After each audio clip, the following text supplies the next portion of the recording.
এটা হইছে চিটং ২ নম্বর গেটের দৃশ্য। এটা দেখেন ফিল্ড স্কোয়ারের সামনে পরিস্থিতি। পানি, এত পরিমাণ পানি,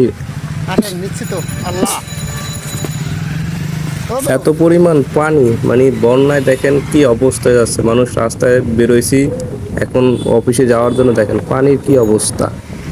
এই পানির অবস্থা দেখে তো মানুষ, দেখছেন বন্যায় কিন্তু প্রচুর পানি হচ্ছে এবং বাতাস হচ্ছে, ঝড় হচ্ছে।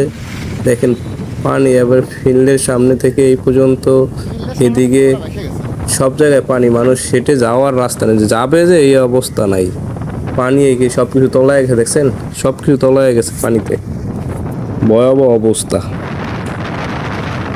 এতে মানুষ অনেক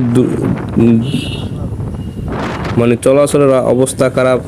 কাজে যাবে যে সেই জায়গায় কাজে যেতে পারতেছে না। বাতাস হচ্ছে, পানি, এখন তো বাতাস নাই। দেখেন বাতাস রাত্রে কি পরিমাণ বাতাস ছিল। এই যে পানির জন্য মানে যে জায়গায় ফুটপাথ দিয়ে হেঁটে যেতেছে, রাস্তার ফুল পানি ভরে গেছে। এই দেখেন কি অবস্থা। এই যে সিভা রাস্তার মধ্যে পানি আর পানি, পানির জন্য মানুষ হাঁটতে পারতেছে না, এত পরিমাণ পানি হচ্ছে। আর বৃষ্টি এখন কমে গেছে, বৃষ্টি কমে যাওয়ার কারণে পানিগুলো নেমে যাবে আস্তে আস্তে, এটা সবচেয়ে। আর সাগরে দেন উত্তাল, কি উত্তাল সাগর। সাগরে মেঘ হয়ে একদম সাগরের চারদিকে অবস্থা খুবই খারাপ। এই দেখেন পানি আসতেছে, পানি আসতেছে। আর বৃষ্টি হচ্ছে, হালকা হালকা বৃষ্টি হচ্ছে। বৃষ্টি বাসা থেকে বেরোয়ার সময় এটা বৃষ্টি হচ্ছে, টুকটাক বৃষ্টি হইতেছে। কখন এটা, কালকেও এই পর্যন্ত এটা থাকবে, আসলে কালকেও কি এটা থাকবে, কালকের পরে দেখা যাবে যে এটা কোন জায়গায় গিয়ে ইয়ে হয়। এটাই দৃশ্য হচ্ছে কক্সবাজারের। এই কক্সবাজার দেখেন, এই কক্সবাজারে পানি নাই কিন্তু বাতাস আছে, বৃষ্টি আছে।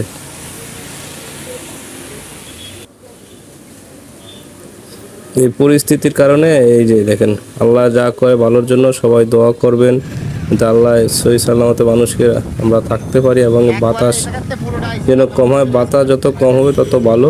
বাতাস কম হলে কিন্তু বন্যা যে তীব্রবেগ এটা কমে, বাতাস হলে দ্রুত গতিতে ছুটে। এটা আসলে সবচেয়ে ভয়াবহ অবস্থা। আর দেখছেন পানির জন্য কিন্তু পানি এমন পরিমাণ হচ্ছে, মানে গাড়ি চলতে কষ্ট হচ্ছে। এই দেখেন এটা কিন্তু পরিস্থিতি খারাপ। এই যে কত পানি দেখেন, এই পানির কারণে কিন্তু মানুষ কষ্ট করে যাইতে কষ্ট হবে, অফিস আদালত করতে কষ্ট হবে। তারপরও মানুষ অফিসে যাচ্ছে আসতেছে। এই যে রাস্তা দেখছেন, এই যে সব ডুবে গেছে। বাতাস বইছে, প্রচুর বাতাস বইছে। বাতাসের সাথে গতি দেখছেন, ওই যে সবাই হাঁটতে পারতেছে না, বাতাস, এত বাতাস হচ্ছে। আর পানি চারিদিকে, পানি হওয়ার কারণে আরো সমস্যা হচ্ছে। দেখছেন কত, এইসবের কারণেই কিন্তু সব ধরনের মানুষের এখন কষ্ট। এইসব কারণে মানুষের বেশি বেশি পাপ করতেছে, পাপের এই গজবগুলো মানুষ পাচ্ছে। দেখছেন দোকান ডুবে গেছে, পানি হয়েছে, দোকান ডুবে গেছে, দোকানের ভিতরে পানি ঢুকে গেছে, দোকানের ভিতরে পানি ঢুকে গেছে। কি অবস্থা এবার বুঝেন।